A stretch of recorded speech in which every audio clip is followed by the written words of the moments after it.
Hi guys, welcome back to my channel. Sebagai contoh, coba saya dong. Ini tak masukin kulit.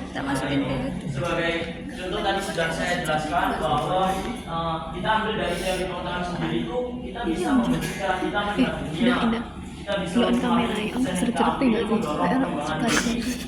hubungan relasi dan teori tersebut, tiga teori tersebut itu bisa membentuk nilai-nilai dari diri kita sendiri atau bisa membuat kita berpikir secara kritis. Baik, terima kasih. Orang sudah menjawab.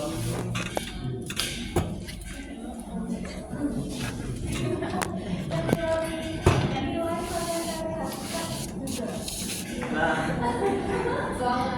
tadi kan sudah saya jelaskan untuk teori nilai itu bisa membentuk nilai-nilai kita sendiri. Untuk teori hakikat sendiri,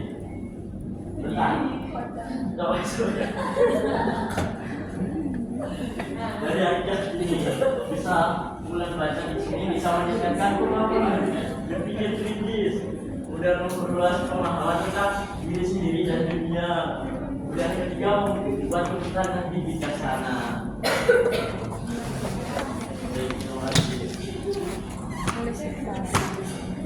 Saya akan menjawab pertanyaan dari Salma. Pertanyaannya, bagaimana perkembangan teknologi dapat mempengaruhi teori-teori dalam filsafat?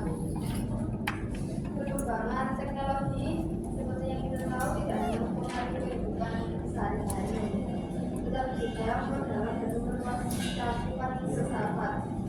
Teknologi memaksa kita untuk berpikir kritis dan mencari jawaban atas pertanyaan baru yang muncul. Oleh karena itu, filsafat dan teknologi saling melengkapi dan mendorong satu sama lain untuk terus berkembang.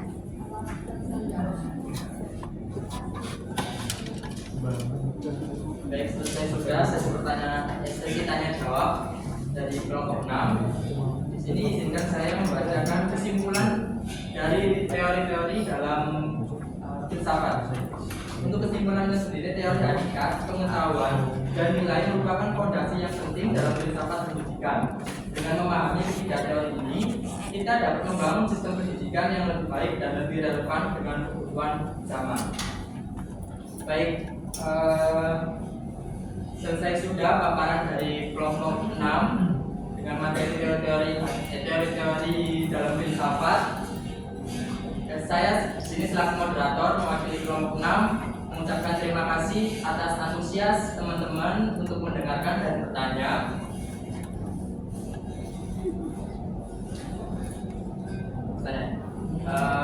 Kurang lebihnya saya mengucapkan mohon maaf. Sini karena tadi kita sudah memulai, maka kita juga harus mengakhiri. Karena yang mengakhiri tanpa memulai itu bukan presentasi, tapi masalah.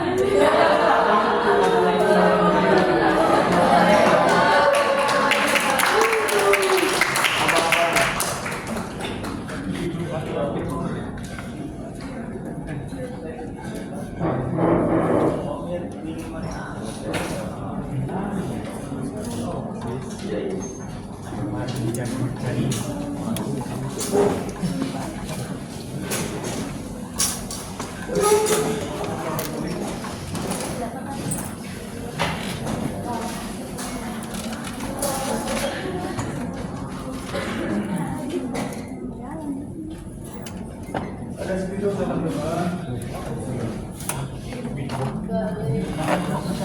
Ini hasil footage berat terbaik ini.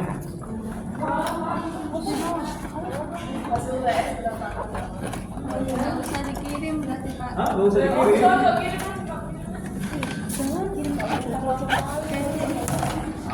Ini sepaju. Kembali coba.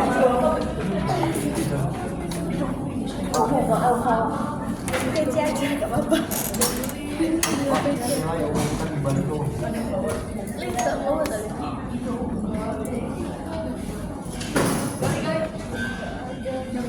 Pas saya ada.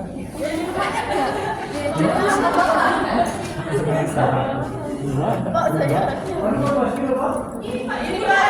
Pak, saya videonya mana tapi kadang-kadang lupa. Iya.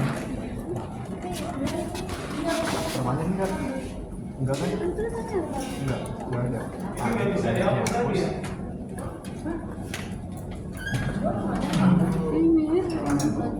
Ini bermain sama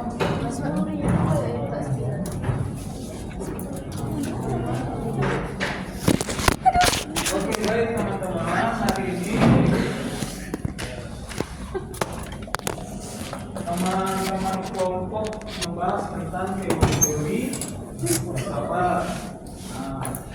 Tapi sebelum teman-teman memahami sejauh mana apa itu teori-teori filsafat, saya membawa teman-teman dalam konsep pikirnya begini.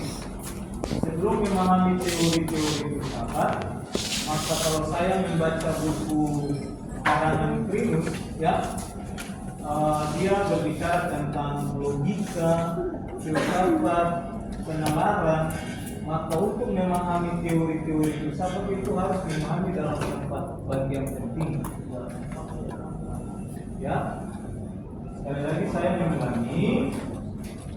Jadi kalau teman-teman membaca bukunya karangan Quirinus tentang logika, pemahaman, filsafat, itu dia menyampaikan untuk memahami teori-teori dalam filsafat itu maka harus memahami yang 4 hal penting dulu, ya, supaya ketika membahas tentang teori-teori itu ternyata yang 4 hal ini dia memiliki makna yang penting untuk membahas tentang teori-teori itu. Makanya dia menyampaikan yang 4 hal itu adalah yang pertama itu dikenal dengan namanya logis, sistematis, radikal, dan universal. Nah, 4 hal ini supaya bagaimana kita melihat teori-teori, misalkan apa yang disampaikan oleh epistemologi yang tadi kelompok bahas, lalu bagaimana kita melihat dari sisi metafisika itu apa, lalu kita melihat dari konsep etika bagaimana, dan kita melihat dari berbagai macam teori-teori yang lain, misalkan ada hubungan antara filsafat politik di dalamnya, semuanya itu masuk di dalamnya. Makanya dia menyarankan kalau kita bicara tentang, ya, teori-teori, maka kali ini logika itu apa di dalam konsep filsafat itu? Ada yang bisa dijawab? Kalau kita lihat dari segi logika dalam konteks filsafat itu yang bagaimana?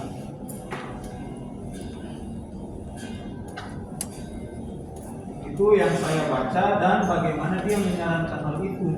Kalau kita memahami teori-teori, karena itu dia punya tahapan. Jadi bicara ini dulu, baru tahapannya apa? Tahapannya apa masuk ke dalam teori itu. Nah begitu pemaknaannya. Sehingga pertanyaan pertama, logika itu yang bagaimana? Lalu sistematis itu yang bagaimana? Radikal itu yang bagaimana? Universal itu yang bagaimana? Ada yang bisa membantu menjelaskan? Siti, kau sibuk dengan apa Siti? Hah? Dia lagi sibuk dengan pacar, Pak.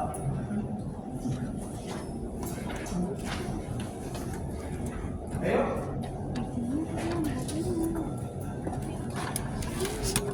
Misalkan epistemologi, ya, kan kita tahu bahwa epistemologi itu kan apa, asal katanya kan berasal dari bahasa Yunani yang artinya